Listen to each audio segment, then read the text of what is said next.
Di ketinggian 1.200 meter lereng Gunung Andong, hidup seorang mursyid tarekat yang memilih sunyi, jauh dari gemerlap dunia. Tanpa mikrofon, tanpa pengeras suara, ribuan jamaah tetap mendengar setiap kata dakwahnya dengan jelas dan penuh khusyuk. Ini bukan dongeng atau legenda. Inilah kisah nyata Mbah Mangli, mursyid tarekat Qadiriyah wa Naqsyabandiyah di Jawa Tengah. Nama beliau adalah K.H. Hasan Asy'ari. Masyarakat memanggilnya Mbah Mangli, guru rohani yang disegani para ulama. Beliau adalah mursyid, pembimbing rohani yang menuntun murid menapaki jalan tasawuf menuju Allah dengan disiplin batin. Mbah Mangli menetap di Dusun Mangli, Giri Rejo, Ngablak, Magelang, tepat di ketinggian 1.200 meter di atas laut. Pesantrennya dikenal sebagai pesantren tertinggi di Jawa Tengah.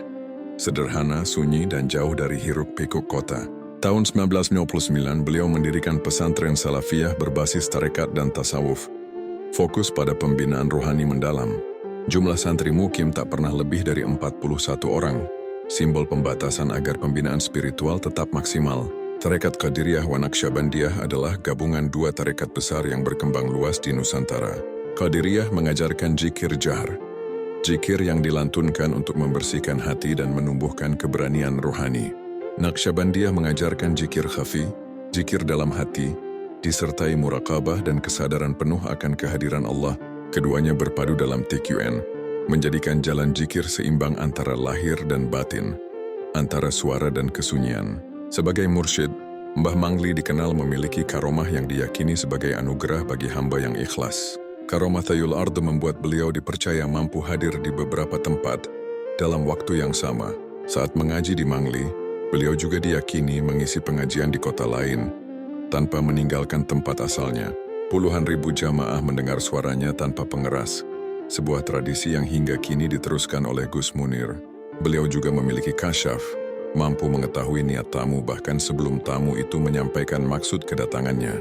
Meski dikenal berkecukupan, hati Mbah Mangli selalu menangis karena Allah dan kegelisahan melihat kondisi umat. Dengan doa dan akhlak, beliau melunakkan para begal merapi merbabu hingga bertaubat dan menjadi santri.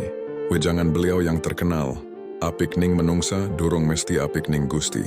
Mbah Mangli wafat tahun 2007. Namun makamnya tak pernah sepi dari peziarah yang mencari ketenangan batin.